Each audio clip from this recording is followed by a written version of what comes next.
Everyone, हर हर महादेव। आप सभी को welcome back my channel Ayushi Rana life style. कुछ दिनों से मौसम का कुछ पता ही नहीं चल पा रहा है। कभी काफ़ी ज़्यादा फॉग हो जाती है, कभी फिर बारिश होने लगती है और आज मौसम खूब अच्छा हो रहा है, यानी कि आज सुबह सुबह ही धूप निकल गई है। तो सोचा कि चलो अपने जो ये ब्लैंकेट्स वगैरह है या रजाई है उन सबको ही आज धूप लगा लेती हूँ।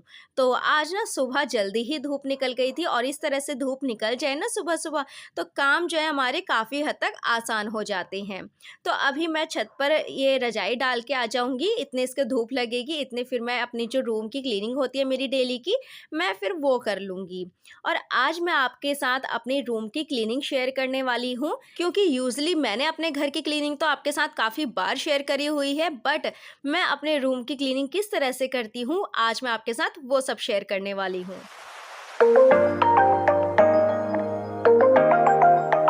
और मेरे पास ये एक क्लीनर है जो कि मैंने लोकल मार्केट से ही परचेज़ किया था। बहुत अच्छा काम करता है ये कॉलिन नहीं है, बट कॉलिन की ही ज़ेरॉक्स कॉपी कहूँगी मैं, वही है।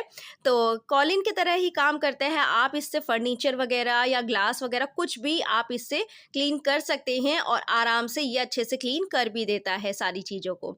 तो इस तरह से देखो, अब मैंने अपने ड्रेसिंग एरिया को जो है अच्छे से क्लीन कर दिया है इसी ही क्लीनर की हेल्प से।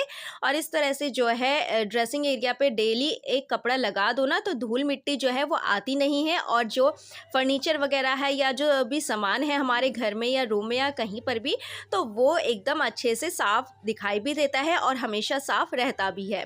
तो इस तरह से मैंने अपने जो बेड है मेरा, उसको भी मैंने हेडबोर्ड को जो है बेड का, उसको भी मैंने अच्छे से इस तरह से क्लीन कर दिया है। और एक कपड़ा लगाना तो बहुत ज़रूरी होता है डेली में ही। आप सिर्फ एक कपड़ा लगाओगे ना तो आपको इतना ज़्यादा टाइम नहीं लगेगा क्लीनिंग में। अगर आप कभी कभी करोगे तो आपको उतना टाइम भी लगेगा और उतनी मेहनत भी लगेगी। तो अभी देखो, बेड वगैरह जो है अच्छे से क्लीन हो गया है, ड्रेसिंग एरिया अच्छे से क्लीन हो गया है। और ड्रेसिंग एरिया को मैं अंदर की तरफ से डीप क्लीन जो है करती रहती हूँ। मेरे कॉस्मेटिक के जो भी प्रोडक्ट्स वगैरह होते हैं जो ख़राब हो गई हैं या फिर जिनकी डेट निकल गई है, उन सबको ही मैं निकाल कर डिस्कार्ड कर देती हूँ। तो डीप क्लीनिंग का फ़ायदा यही होता है कि आपकी ख़राब चीज़ें जो है आपके घर से दूर चली जाती हैं और आपको जो है एक अच्छा सा स्पेस मिल जाता है और आपका घर जो है वो क्लटर फ्री रहता है। तो इस तरह से जो है मैं अपने घर में ये सारी चीज़ें ज़रूर ही करती रहती हूँ।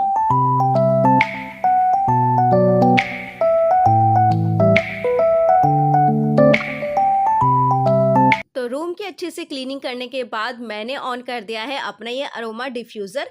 और एक्चुअली ये बुद्धा जी हैं, सिरेमिक के हैं, बहुत ही सुंदर लगते हैं देखने में। और ये मैंने ना ऑनलाइन लिए थे। अगर आप लोगों को इनका लिंक चाहिए होगा, अगर मेरे पास पॉसिबल हुआ, क्योंकि मैंने बहुत पहले लिए थे, अगर पॉसिबल हुआ तो मैं ज़रूर ही आपके साथ शेयर कर दूँगी। तो इतना काम करने के बाद अब मैं आ गई हूँ किचन में और ग्रॉसरी आई हुई थी, तो सोचा कि चलो इसको भी अच्छे से ऑर्गेनाइज़ कर देती हूँ। घर में जो भी काम होते हैं उनको साथ के साथ निपटाते चलो ना तो घर में जो है बिल्कुल भी मैस नहीं होता है और सारी चीज़ें जो है एकदम वेल ऑर्गेनाइज्ड बनी रहती हैं। तो इस तरह से जो भी ग्रॉसरी आई थी उन सबको ही मैं अच्छे से ऑर्गेनाइज कर दूंगी। इससे क्या होगा कि सामान जो है वो अच्छे से वेल ऑर्गेनाइज रहेगा और मेरा एक एक काम भी हो जाएगा। तो इस तरह से जो भी पल्सेस थी उनको मैंने अच्छे से फिल कर दिया है और इनके कंटेनर्स को ना मैंने पहले ही वॉश करके रख लिया था। कभी कभी तो मैं वॉश कर देती हूँ, कभी कभी मैं कपड़े से ही इसी तरह से वाइप कर देती हूँ। तो हर बार का ज़रूरी नहीं है कि आपको कंटेनर्स को जो है वॉश ही करना है। कभी कभी आप कपड़े से वाइप भी कर दो ना तो भी जो कंटेनर्स वगैरह हैं वो एकदम साफ़ दिखाई देते हैं। तो इस तरह से जो भी पल्सेस वगैरह थी, जो भी स्पाइसेस वगैरह थे, वो सब मैंने अच्छे से फिल करे हैं और इनको मैं ऊपर कैबिनेट में जो है अच्छे से रख दूँगी।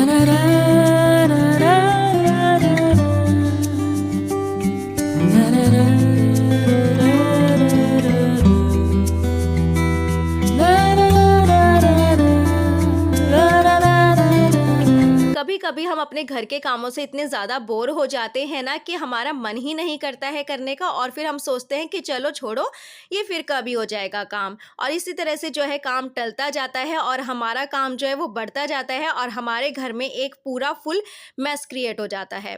अगर आप सब अपने काम को आसान बनाना चाहते हैं और आप सब चाहते हैं कि आपको टाइम भी कम लगे और आपका काम भी अच्छा मतलब कि आपका काम भी हो जाए और आपका घर भी जो है एकदम साफ़ सुथरा दिखाई दे, तो आपको एक अपने जो लाइफ़स्टाइल है आपका उसमें एक चीज़ आपको इंक्लूड करनी होगी, और वो ये है कि आप आपका जो भी डेली रूटीन होता है, तो उसका जो शेड्यूल होता है वो आप एक दिन पहले ही फिक्स कर लीजिए।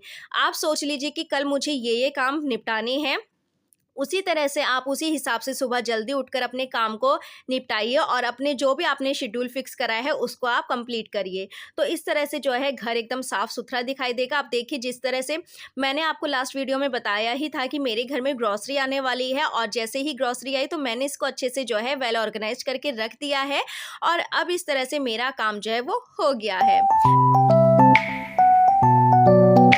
इतना काम करने के बाद यहाँ पर मीनवाइल ओजस भी आ गया है स्कूल से, और आते ही इतना सारा बातों का पिटारा लेके आता है ना अपने साथ, स्कूल की बातें, अपनी टीचर्स की बातें, अपनी फ्रेंड्स की बातें, तो ढेर सारी बातों का पिटारा ये अपने साथ लेके आता है, और मुझे इसकी सारी ही बातें सुननी भी होती है और इसकी सारी बातों का जवाब देना भी होता है। और इस तरह से जब ओजस्वी आता है ना, तेजस ना बहुत ज़्यादा खुश हो जाता है उसको देखकर, और देखो उसकी बातें जो है वो ख़त्म ही नहीं हो पा रही हैं, एक के बाद जो है क्वेश्चंस उसके आते जा रहे हैं। तो अभी मैं बना रही हूँ गरम-गरम चपातियाँ ओजस्वी के लिए। तो अब हमारा बन रहा है दोपहर का लंच। तो इस तरह से जो है काम हमारे घर के चलते ही रहते हैं। और अभी आपको गैस स्टोव ना थोड़ा-सा गंदा दिख रहा होगा, एक्चुअली मैंने सब्ज़ी बनाई थी, तो उसके बाद मैंने फिर तुरंत ही चपातियाँ बनाने लगी। बट अब मैं अच्छे से गैस स्टोव को और काउंटर टॉप को अच्छे से क्लीन कर कर उसके बाद ही फिर मैं अपना नेक्स्ट काम करूँगी। तो यहाँ पर गरम-गरम चपातियाँ बनती हैं और हम लोग करते हैं टेस्टी सा लंच। और हाँ, मैंने आज सब्ज़ी में बनाई है आलू और पत्ता गोभी की सब्ज़ी, क्योंकि ओजस को बहुत ज़्यादा पसंद है, तो उसकी डिमांड पर ही आजकल खाना बन रहा है। आज हस्बैंड भी जल्दी आ गए थे ऑफिस से, तो मैंने उस बात का फ़ायदा उठाया और उनसे कहा जो ब्लैंकेट ऊपर धूप में मैंने धूप लगाने के लिए रखा था टेरेस पे, उसको लेके आ जाओ। तो वो लेके आ गए हैं और मेरा काम उन्होंने तो इस तरह से थोड़ा-सा आसान कर दिया है। तो अभी देखिए अब मैं बना रही हूँ अपने लिए एक छोटा-सा स्नैक क्या, एक्चुअली मैं बना रही हूँ अपने लिए मठरी, जिसे कहीं-कहीं पर नमक वाली मटर भी कहते हैं, यानी कि जो मैदे से बनती है मटर, मैं वही बना रही हूँ। एक्चुअली क्या है ना कि मैं सुबह-सुबह मॉर्निंग में जल्दी काम निपटा कर चाय पीती हूँ, और उसके साथ कुछ ना कुछ तो ज़रूर ही होना चाहिए, क्योंकि खाली चाय मुझसे नहीं ली जाती है। तो इसलिए रोज़-रोज़ मार्केट से बिस्किट्स वग़ैरह लाने की क्या मतलब की ज़रूरत है। तो घर में ही इस तरह से मैंने बना ली है ये नमक वाली मटर। हालाँकि अभी होली आने वाली है नेक्स्ट मंथ, तो वहाँ तब तो बनेगी ही बनेगी, लेकिन फिर भी चाय के साथ तो कुछ ना कुछ होना ही चाहिए छोटा-मोटा सा खाने के लिए। तो इसलिए मैंने यहाँ पर बना ली है नमक मतलब कि मैदे वाली मटर, मैं वही बना रही हूँ। और यहाँ पर मैंने लिया है मैदा हाफ़ केजी, और इस तरह से उसमें मैंने थोड़ा-सा सॉल्ट ऐड करा है, थोड़ा-सा ही मैंने हाथों से क्रश करते हुए इसमें अजवाइन ऐड कर दी है। अब मैं यहाँ पर लगा रही हूँ मोयन, तो इस तरह से बीच में ना थोड़ा-सा स्पेस कर लेंगे, और इस तरह से मोयन लगाने से ना पूरे ही मैदे में जो है मोयन अच्छे से लग पाएगा।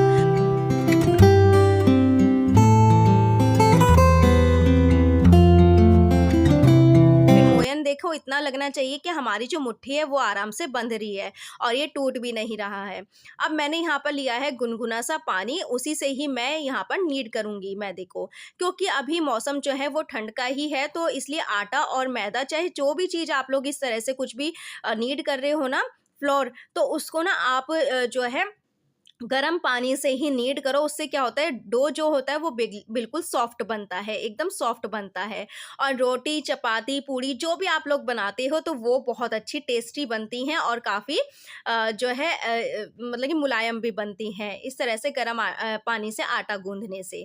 तो इस तरह से देखो यहाँ पर जो है मैदा अच्छे से गूँध चुकी है, और इसको जो है मैं रेस्ट के लिए रख दूँगी 15 से 20 मिनट के लिए। आप इन्हें 1 महीने तक स्टोर करके भी रख सकते हैं, बस आपका जो कंटेनर हो वो एयर टाइट हो, तो इस तरह से जो है आपकी जो मठिया है या मटर है वो बिल्कुल भी ख़राब नहीं होंगी। तो यहाँ पर देखो डो को मैंने रेस्ट होने के लिए रख दिया था, और 15-20 मिनट के बाद मैं इसको मीनवाइल इस तरह से जो है नीड कर लेती हूँ थोड़ा-सा, और नीड करने के बाद इसकी एक बड़े बॉल साइज़ की जो है लोई ले लेंगे, और इस तरह से हाथों से जो है रोल करते हुए हम इसकी एक पेड़ी सी बना लेनी है।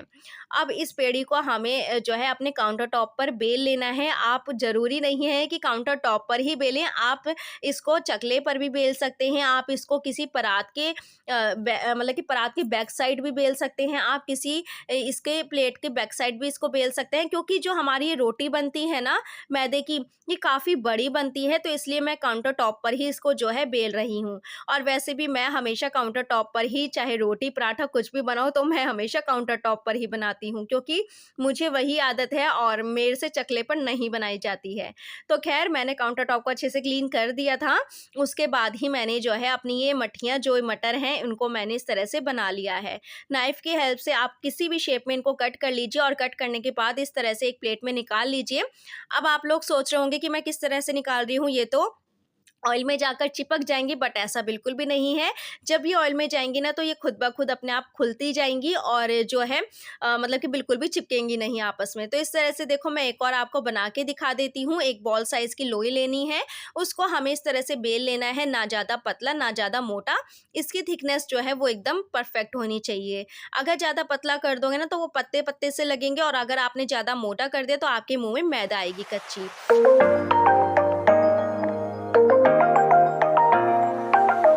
तो इस तरह से जो है इसको नाइफ़ की हेल्प से मैंने कट कर दिया है डायमंड शेप में कुछ, और इस तरह से मैंने अपने सारे ही मटर बना के रेडी कर लिए हैं। तो मैंने तो अपने चाय का इंतज़ाम जो है वो कर लिया है। अगर आप लोग भी इस तरह से चाय के साथ कुछ छोटा-मोटा खाने के लिए ढूँढते हो तो आपके लिए बहुत अच्छा ऑप्शन है। आप इस तरह से बना के और किसी भी एयरटाइट कंटेनर में इनको भर के रख लीजिए, और फिर आप इनको महीनों-महीनों भी खा सकते हो। और हाँ, कोई अगर घर में गेस्ट आ जाए तो उनको भी आप नमकीन के मतलब कि नमकीन की जगह आप इनको भी अच्छे से सर्व कर सकते हो, क्योंकि खाने में इतनी ज़्यादा टेस्टी होती हैं ना और काफ़ी ज़्यादा क्रंची भी होती हैं। तो आप इस तरह से जो है गेस्ट के सामने इनको सर्व कर सकते हो। अच्छा, यहाँ पर ना मैंने इनको अच्छे से गोल्डन कलर आने तक जो है इनको फ्राई कर लिया है, और इस तरह से, और मैंने आपसे कहा था ना कि ऑयल में जाने के बाद ही ये सारी की सारी आपस में चिपकेंगी नहीं, अलग हो जाएँगी। तो इस तरह से देखो अलग हो गई हैं। और अब यहाँ पर देखो मैंने जो बाकी बना के रखी हैं उन सबको भी अच्छे से फ्राई कर लूँगी, और इनको हाँ गोल्डन कलर आने तक ही फ्राई करना, ज़्यादा फ्राई मत करना, क्योंकि फिर इनका जो टेस्ट है वो काफ़ी ज़्यादा कड़वा आने लगेगा। लास्ट टाइम जब मैंने बनाई थी ना तो मैंने हस्बैंड से कहा था कि इनको फ्राई कर लो, और मैं पता नहीं किस काम में लग गई थी और उन्होंने इतना ज़्यादा डार्क कलर कर दिया था ना इस, और उनका टेस्ट इतना ज़्यादा कड़वा हो गया था कि बिल्कुल भी खाया नहीं गया। तो इसलिए हल्का सुनहरा होने तक ही जो है इनको फ्राई करिएगा।